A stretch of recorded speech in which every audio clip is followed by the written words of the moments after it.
Hi guys, this Darshan Khare reporting live from wowclass.com। और ये एक छोटा सा वीडियो हम दे रहे हैं, बनाने जा रहा हूँ मैं फाउंडेशन के स्टूडेंट्स के लिए, जिनका अभी लॉ पेपर उनको अपीयर करना है और बीसीआर पेपर अपीयर करना है। तो लॉ के बारे में मैं गाइडेंस दूंगा एंड बीसीआर पेपर के बारे में आपको करंट सर गाइडेंस देंगे। So first and foremost thing, ये 1.5 डे आपने किस तरीके से मैनेज करना चाहिए, पहले तो मैं ये बोल दूँ। ये 1.5 डे के अंदर आप ये कीजिए कि स्पेसिफिक समय लॉ और बीसीआर के लिए आप स्पेसिफिकली डिवाइड कर दीजिए, और साथ साथ में आप उसी समय में वो एरिया पढ़िएगा। कुछ नया पढ़ने की कोशिश बिल्कुल मत कीजिएगा, जो अभी तक आपने अच्छे से पढ़ा है उन्हीं चीज़ों को आप कंप्लीट कीजिएगा। अगर आपने टेस्ट पेपर्स वगैरह दिए हैं तो उनकी गलतियाँ जो आपने मार्क करके रखी है उन गलतियों को देखिएगा। जो इंपॉर्टेंट क्वेश्चंस आपने मार्क करके रखे उनको देखिएगा। जो इंपॉर्टेंट टॉपिक्स आपने मार्क करके रखे उसको पढ़िएगा। एट द सेम टाइम अगर आप मुझे इंपॉर्टेंस पूछो तो कॉन्ट्रैक्ट एक्ट ठीक से कीजिएगा। कॉन्ट्रैक्ट एक्ट के अंदर फ्री कंसेंट, उसके बाद में essentials of contract, eight the same time public policy के अगेंस्ट वाले contract, quasi contract, contingent contract, फिर सेल ऑफ गुड्स एक्ट में अनपेड सेलर के राइट्स वगैरह, पार्टनरशिप एक्ट में उसका dissolution, eight the same time companies act के सभी डेफिनेशन, इतना एरिया आप करके रखिएगा। ये काफ़ी इंपॉर्टेंट हो सकता है। फिर मैं ये बोलना चाहूँगा कि इस एरिया को काफ़ी डिटेल में पढ़िएगा, और अगर आपने इसके पहले केस स्टडीज़ वगैरह सॉल्व किए हैं तो ज़रूर देखिएगा। अगर आपने केस स्टडीज़ सॉल्व नहीं किए हैं तो एक थोड़ा सा मेरा यूट्यूब के ऊपर केस स्टडी डिस्कशन मैंने डाला हुआ है, 1-2 लेक्चर्स, वो देखिएगा। इसी के साथ मैं आपको ये भी बोलना चाहूँगा कि आपका जो पेपर है, जो आपका जो एग्ज़ाम है, वो क्वेश्चन पेपर काफ़ी case study based question paper आता है। सो जब आपका case study based question paper आता है तो आपने एक specific answer writing format follow करना चाहिए, जिसके अंदर आप पहले कोई केस स्टडी पूछा जाए तो उसमें आप प्रोविज़न कोट करना चाहिए आपने। एट द सेम टाइम उसके साथ में आपने उसका एक्सप्लेनेशन कोट करना चाहिए, fact of the case quote करना चाहिए प्रोविज़न के बाद में। प्रोविज़न में आप वो चीज़ें लिखिए जिसके अंदर आपको प्रोविज़न या जो लॉ है उसको एक्सप्लेन करने में मदद आए।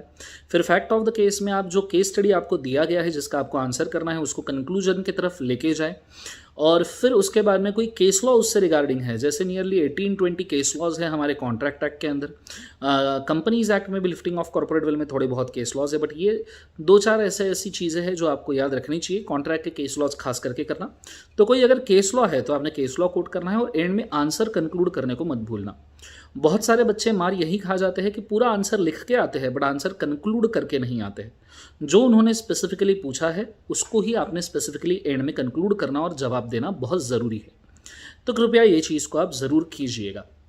एट द सेम टाइम मैं आपको ये भी बोलना चाहूँगा कि आंसर लिखते वक्त उसको to the point, precise, and जितना पूछा है उतना ही लिखिए।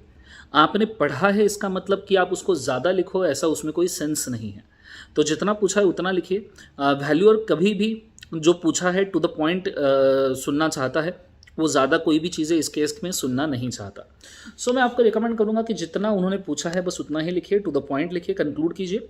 ज़्यादा चीज़ें लिखने के अंदर समय मत गवाइए, अदरवाइज़ आपको समय एग्ज़ाम में कम पड़ सकता है। ये चीज़ को आपने याद रखिएगा। दूसरी बात, एग्ज़ाम में जाने के पहले कम से कम उस समय में 4-5 केस स्टडीज़ घर पे सॉल्व करके जाइएगा। उसके कुछ क्वेश्चंस आप जब सॉल्व करोगे तो ये मिस्टेक्स हो रही है क्या, मॉडल आंसर के साथ चेक कीजिएगा। टेस्ट सीरीज़ अगर आपने दिया है तो टेस्ट के जो भी आपकी गलतियां होती है उनको एक बार वापस से देख लीजिएगा, वो गलतियां ना दोहराइएगा।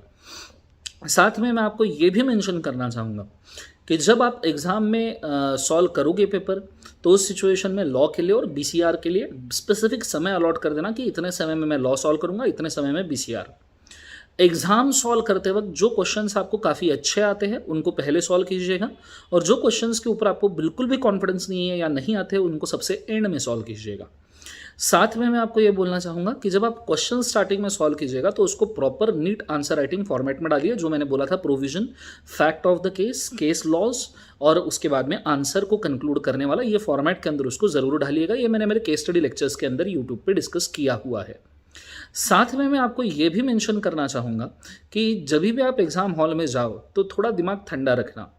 पहले 15 मिनट के अंदर पेपर पूरा पढ़ना, और उसमें से हमें कितना कॉन्फिडेंस कौन सी चीज़ के ऊपर है उसको पहले मार्क करना। अगर आपको किसी चीज़ के ऊपर बहुत ज़्यादा कॉन्फिडेंस है तो उसको राइट टिक करके रखिए, ठीक है, कि वो आप कर सकते हो। किसी चीज़ पे मीडियोकर कॉन्फिडेंस है तो उसको हैशटैग करके रखिए, और कोई चीज़ अगर आपको आती ही नहीं है तो उसको रॉन्ग टिक करके रखिए। इससे आप जब पूरा पहला पेपर आप जब पेपर पढ़ोगे पहले 15 मिनट में, तो आप बाकायदा समझ जाओगे कि आपको कौन सी चीज़ें पहले सॉल्व करनी है, कौन सी बीच में सॉल्व करनी है, कौन सी एंड में सॉल्व करनी है। एडिशनली जब आंसर शीट आपके हाथ में आता है तो ट्राई कीजिएगा कि आप both side proper margin draw कीजिएगा। एट द सेम टाइम आप ये भी ट्राई कीजिएगा कि आपकी जो बेसिक आप जो आंसर शीट यूज़ कर रहे हो उसी आंसर शीट को आप यूज़ कीजिएगा। उससे ज़्यादा कोई भी चीज़ यूज़ करने की कोशिश ना कीजिएगा। सप्लीमेंट के पेपर नॉर्मल वैल्यूअर चेक करना नहीं चाहते। हाँ, आपकी हैंडराइटिंग ही बड़ी है, पेपर ईजी आया या लेंदी आया तो सप्लीमेंट लगा सकते हो, बट सप्लीमेंट लगाने के हिसाब से आप बिल्कुल भी ट्राई मत कीजिएगा, इससे आपका ही पेपर ख़राब हो सकता है। So please try this things, ये चीज़ का ध्यान रखिएगा। जब पेपर में जाओ तो दिमाग शांत रखिएगा, घर ज़रा भगवान वगैरह के पैर पड़ के जाइएगा, माँ बाप के पैर पड़ के जाइएगा, दही शक्कर खा के जाइएगा। बहुत सारे बच्चों के मार्क्स 10-20% मार्क्स भी इसी वजह से निकल जाते हैं क्योंकि वो प्रेजेंस ऑफ माइंड ठीक से नहीं बना पाते वहाँ पे। सो आप अगर शांत हो तो दिमाग, सही दिमाग, शांत दिमाग सबसे अच्छा आंसर्स दे सकता है। तो कृपया आप ये ट्राई कीजिएगा कि शांत दिमाग से ही आंसर लिखिएगा। लास्ट पेपर जो हुआ उसको बिल्कुल भी डिस्कस ना कीजिएगा, इससे आपके नेक्स्ट पेपर के ऊपर असर हो सकता है। पूरा पेपर लॉ और बीसीआर का होने के बाद बिल्कुल उसको किसी से डिस्कस ना कीजिए, नेक्स्ट पेपर का प्रॉपर प्रिपरेशन शुरू कर दीजिएगा। ये चीज़ें आपके लिए बहुत ज़्यादा ज़रूरी है। कई बार मैंने बच्चों को ये करते हुए देखा है या मेरे फ्रेंड्स को भी ये करते हुए देखा है कि वो एक पेपर देने के बाद उसको डिस्कस करते हैं और पूरा टेम्पो लूज़ हो जाता है और उस सिचुएशन के अंदर उन्हें प्रॉब्लम फेस करने पड़ते हैं। नेक्स्ट पेपर वो अपीयर नहीं करते या लूज़ कर जाते हैं, ठीक से पढ़ नहीं पाते। तो ये कई सारे प्रॉब्लम आप देख सकते हो। पेपर बहुत शांति से लिखना, टू द पॉइंट लिखना, एक्यूरेट लिखना, करेक्ट लिखना, जो आता है वो लिखना, और बाकायदा पेपर होने के बाद उसको फोल्ड करके बैग में रख देना, बात खत्म, घर जाके निकाल देना, नेक्स्ट पेपर का पढ़ाई शुरू कर देना चाहिए। इस ड्यूरेशन में नेगेटिव एनर्जी से बचिए, नेगेटिव बोलने वालों से बचिए। जो बच्चा बहुत सारे सवाल पूछता है या ये दिखाने की कोशिश करता है कि मैंने बहुत पढ़ के आया, उससे दूर रहिए। एग्जाम सेंटर के अंदर जाने के बाद में प्रॉपरली आप जितना पढ़े हुए हो बस उसके ऊपर कॉन्फिडेंस रखिए और बुक बंद कर दीजिए। पेपर शुरू होने के हाफ आवर पहले आपने शांति से बैठना ज़रूरी है। पेपर शुरू होने के हाफ आवर पहले आप जो भी पढ़ लोगे ज़रूरी नहीं है उससे आप पास हो जाओगे। आप पास उसी से होगे जितना आपने मेहनत किया है थ्रू आउट द पीरियड, ठीक है। और ये चीज़ को आपने याद रखिएगा। हो सकता है लास्ट हाफ आवर में आप जो भी पढ़ोगे उससे ब्लंडर क्रिएट होगा, दिमाग शांत नहीं रहेगा और अल्टीमेटली आप कुछ मिस करके आओगे। तो इतनी चीज़ों को आपने याद रखना ज़रूरी है। वापस आए मैं रिपीट करता हूँ जो जो चीज़ें मैंने आपको मेंशन की है। फर्स्ट एंड फॉरमोस्ट थिंग, जो 1.5 दिन आपके पास प्रिपरेशन का बचेगा, पूरा 24 घंटा नियरली, उसको आप डिवाइड कीजिए बीसीआर और लॉ के बीच में, स्पेसिफिक समय दीजिए। लास्ट टेस्ट पेपर अगर आपने दिए हैं तो उनकी गलतियाँ वापस एक बार चेक कीजिए कि ये गलती नहीं होनी चाहिए। लॉ के अंदर मैंने जो अभी इंपॉर्टेंट टॉपिक बोले वो सब प्रॉपरली प्रिपेयर कीजिए, इसके ऊपर आपके मार्किंग काफ़ी अच्छे हो सकते हैं। साथ में आपने पेपर के अंदर केस का पैटर्न फॉलो करना है लिखने का, provision, fact of the case, और उसके बाद में केस लॉ, और उसके बाद में आंसर। ये कृपया फॉलो कीजिए। दिमाग शांत रखिए, आधे घंटे पहले से किसी से बात मत कीजिए, शांत बैठ जाइए। पेपर खत्म होने के बाद पेपर बंद रखिए, अपने बैग में डालिए, घर जाके उसको निकाल दीजिए। उस पेपर के बारे में किसी से भी कुछ डिस्कस मत करना। एग्जाम होने के बाद आप इसको डिस्कस कर सकते हो। तो इतने टिप्स मुझे ऐसा लगता है आपके लिए काफ़ी होंगे। मुझे ऐसा लगता है इससे आपको काफ़ी अच्छा एडवांटेज भी मिलेगा। कॉन्ट्रैक्ट और कंपनीज एक्ट बहुत ज़्यादा इंपॉर्टेंट है, इनको कोर में प्रिपेयर करके जाना। जो मैंने अभी टॉपिक बोले वो तो करना ही है, बट कॉन्ट्रैक्ट और कंपनीज एक्ट बहुत ज़्यादा इंपॉर्टेंट है, इनको कोर में प्रिपेयर करके जाना। इसमें से कोई भी चीज़ आ जाए तो आपको लिखते आनी चाहिए। This is Darshan Khare signing out. Good day, God bless you, take care, शब्बा खैर, 10 विदानिया, बेस्ट ऑफ लक और see you at CA inter. Bye bye बेटा, take care. Yes guys, I am sure आप सभी लोगों ने ध्यान से सुन लिया होगा, समझ लिया होगा जो भी दर्शन सर ने आपको गाइड किया है, जो भी टिप्स दर्शन सर ने आपके साथ शेयर की है कि यार पिछले लास्ट के 1 दिन में, 1.5 दिन में और एग्जाम के टाइम पे हमें क्या क्या ध्यान रखना है विद रिस्पेक्ट टू लॉ। आइए बात करते हैं बीसीआर के बारे में। लॉ 60 मार्क्स का है, आपका बीसीआर 40 मार्क्स का है, राइट। उसी हिसाब से इसको उतना वेटेज देना है, उतना टाइम प्रिपरेशन के लिए देना है। ध्यान से सुनना मेरी बात। पहली चीज तो मैं right from day 1 of your foundation, जितने भी स्टूडेंट्स है जो मेरे साथ पढ़े हुए, मैंने सबको यही कहा है कि यार आप इंग्लिश ग्रामर नहीं पढ़ने जा रहे हो। देखो मेंटालिटी थोड़ी सी होती है, जो लोग खास करके वर्नाक्युलर बैकग्राउंड से है, जो लोग खास करके रीजनल बैकग्राउंड से है, जिन जिनका 11th-12th इंग्लिश मीडियम से नहीं हुआ है, 1st to 10th English medium से नहीं हुआ है, कि हम इंग्लिश का पेपर देने जा रहे हैं, एंड अकॉर्डिंगली उनके माइंड में प्रेशर बिल्ड होता है कि हमें इंग्लिश नहीं आता है। बेटा आप बिजनेस कम्युनिकेशन का पेपर लिखने जा रहे हो, इंग्लिश ग्रामर का पेपर नहीं लिखने जा रहे हो। तो आपने कम्युनिकेशन पॉइंट ऑफ व्यू से सोचना है, आपने बिजनेस पॉइंट ऑफ व्यू से सोचना है, बिजनेस में कम्युनिकेशन करने के पॉइंट ऑफ व्यू से सोचना है। पहली चीज, पहला disclaimer. Moving on to the part of syllabus, आपका पूरा बीसीआर 3 पार्ट्स में डिवाइड किया गया है, राइट। फिर से बोल रहा हूं, पूरा जो सिलेबस है आपका 3 पार्ट्स में डिवाइड किया गया है। पहला है आपका थ्योरी, जिसमें है कम्युनिकेशन वाला चैप्टर इटसेल्फ, राइट, जो कि काफी बेहतरीन तरीके से आपने पढ़ लिया है ऑलरेडी, आपने उसका समरी बना लिया है, सब कुछ किया हुआ है। करीबन 5 to 6 मार्क्स या मैक्सिमम 7 मार्क्स का वेटेज कैरी करता है। दूसरा पार्ट जो है वो है इंग्लिश ग्रामर का, जिसमें ग्रामर भी आता है और वोकैबुलरी भी आती है, करीबन again 5 to 6 to 7 marks maximum. और बचा हुआ पूरा weightage, maximum weightage and scoring part is your writing skills. किस तरीके से आप कम्युनिकेशन करते हो, जो कि 20 से लेके 30 मार्क्स के रेंज में कहीं भी आता है, right, as per the observations of various papers and ICAR recommended weightage. Now please pay attention guys, जो थ्योरी पार्ट है इसमें आपने शायद समरी चार्ट बना लिया है, 1 पेज का चार्ट जो मैंने बनाया हुआ है, आप उस 1 पेज के चार्ट को मेरे टेलीग्राम चैनल पे, सीए करण सर पे या दर्शन सर के टेलीग्राम चैनल पे भी चेकआउट कर सकते हो। मैं उस चार्ट को पेस्ट कर देता हूं, उस चार्ट को शेयर कर देता हूं, आपका कम्युनिकेशन फटाफट रिवाइज हो जाएगा वहां से। Eight the same time do not remember, I mean to say, do remember, do not forget that आपने टेक्निकल जार्गन्स वहां यूज करने हैं, राइट। याद करो, हमने देखा था डायगोनल कम्युनिकेशन, तो उसको क्रॉस फंक्शनल कम्युनिकेशन भी बोलते हैं, आपने और कोई वर्ड नहीं यूज करना है, right. When I am talking about clear, that is effective characteristics of communication, तो क्लियर, कंसाइज, याद है वो वर्ड्स, वही वर्ड हमको यूज करने हैं, राइट। लिसनिंग और हियरिंग के बीच में फर्क है, इन सभी चीजों का आपने ध्यान रखना है। At the same time theoretical chapter है, थ्योरी क्वेश्चन इसके आने वाले, तो आपने 1 2 3 4 पॉइंट फॉर्म में आंसर लिखना है और 2 पॉइंट्स के बीच में जगह छोड़नी है, तो प्रिपरेशन आपने अकॉर्डिंगली करनी है। Let me also come on to the grammar and vocabulary part. Mainly 3 से 4 टाइप के क्वेश्चन ही आते हैं। एक क्वेश्चन आ सकता है, convert the sentence from active voice to passive voice, from passive to active, और direct speech to indirect speech, indirect speech to direct speech. इसके अलावा इसमें कुछ नहीं आएगा ग्रामर पार्ट में। वोकैबुलरी में सिनोनियम्स, एंटोनियम्स, ईडियम्स ज्यादातर पूछे जाते हैं। इसके अलावा भी चीजें हैं, पेयर ऑफ वर्ड्स हो गया etcetera, origin of words, root of words, but वो इतना वेटेज नहीं कैरी करता। यूजुअली ये ऑब्जर्व किया कि इसके ऊपर ही क्वेश्चंस आते हैं। जितनी चीजें मॉड्यूल में दी हुई है उतना तो देख लेना है, उतने एग्जांपल्स देख लेने हैं। कुछ क्वेश्चंस आपने मार्क करके रखे होंगे, मैंने क्लास में मार्क करवा है, उतना आपने देखना है। उसके अलावा डिटेल में मत जाते बैठो, टाइम नहीं है उतना,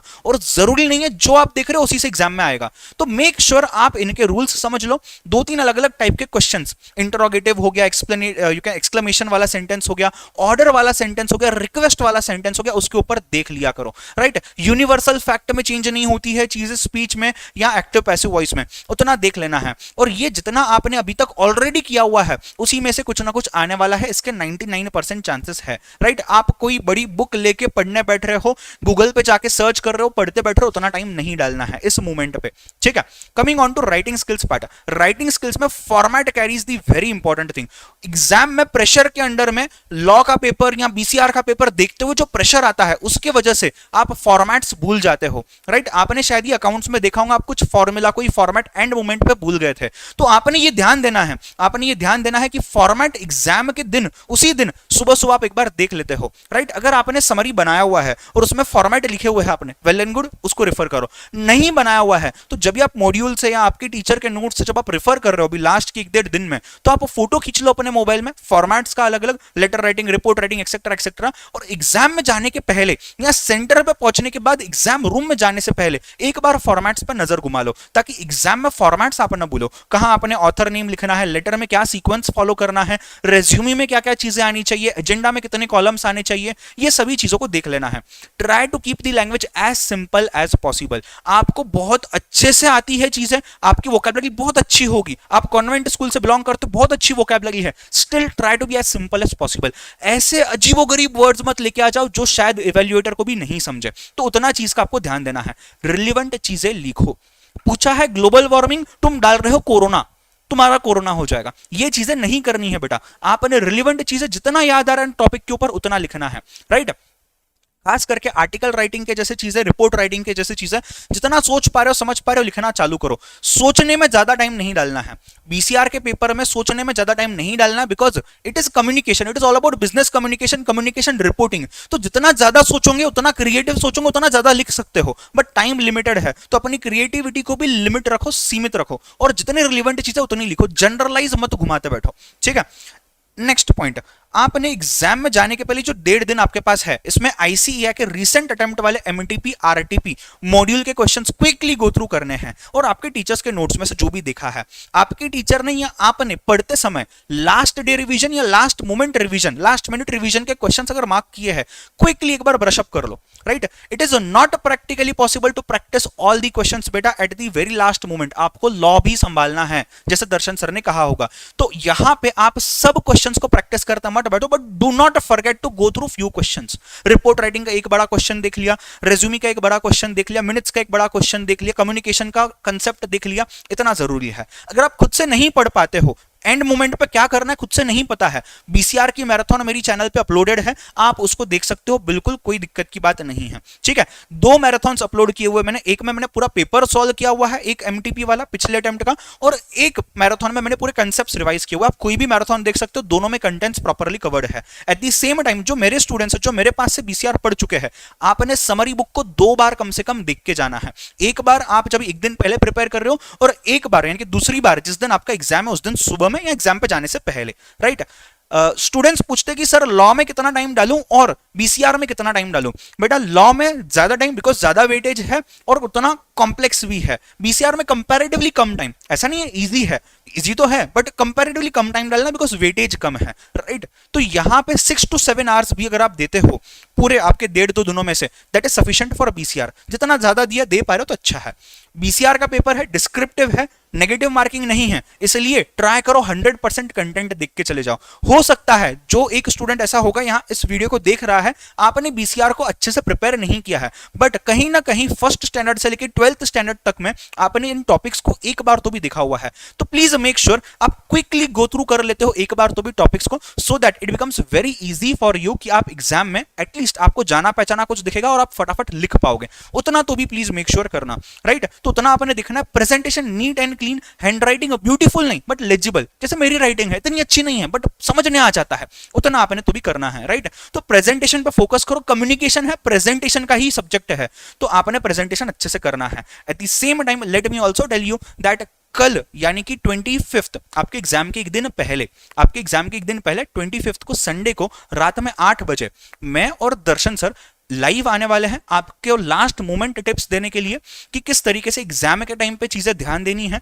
कैसा टाइम मैनेजमेंट करना है, कैसा आंसर्स को लिखना है, एंड लास्ट के कुछ घंटों में एग्जाम के पहले सुबह सुबह क्या क्या चीजें करनी है और क्या नहीं करनी है, इस पे हम बात करेंगे। कुछ थोड़ी बहुत क्वेरीज भी होगी, उसके ऊपर भी हम डिस्कशन कर लेंगे, right. So thank you so much guys, all the very best. And accounts का पेपर जैसा भी गया है यार मत ध्यान दो, हमारे हाथ में क्या है अभी, लॉ है। सोचो मत लॉ में भी क्या होगा, लॉ में भी वैसा ही होगा, कि लॉ भी अच्छा ही जाएगा क्या बुरा ही जाएगा, क्या मत सोचो, सिर्फ ध्यान दो प्रोसेस पे। जितना आप प्रोसेस पे ध्यान दोगे उतने आप चांसेस बढ़ा रहे हो इस चीज के कि आप पास हो सकते हो, आप अच्छा स्कोर कर सकते हो। जितना आप सोचोगे इसके अलावा तो आप टाइम बर्बाद कर रहे हो, और आप टाइम इसलिए डाल रहे हो कि हम फेल हो जाए। तो सोचना नहीं है, काम करना है। 1.5 दिन में जितना ज्यादा पढ़ सकते हो उतना ज्यादा पढ़ो। कोई भी सिचुएशन से आप बिलोंग करते हो, पूरा पढ़ा हुआ है पहले से, कम ज्यादा पढ़ा हुआ है, डोंट वरी अबाउट इट। कैसा भी अकाउंट्स का पेपर गया हुआ है डोंट वरी। सर मैथ्स का टेंशन आ रहा है, अरे भाई देखेंगे अगले दिन। अभी सिर्फ और सिर्फ आपने ध्यान देना है लॉ बीसीआर पे, जितना बेस्ट तरीके से आप कर सकते हो उतना बेस्ट तरीके से करना है। Thank you so much guys, see you all back tomorrow for the live session and after that for mathematics के last day strategy. Thank you so much, bye bye, take care, all the very best, and all of us over here, all the teachers, me, Darshan sir, Rohan sir are praying for you, and all our best wishes are with you. Thank you so much, see you all tomorrow.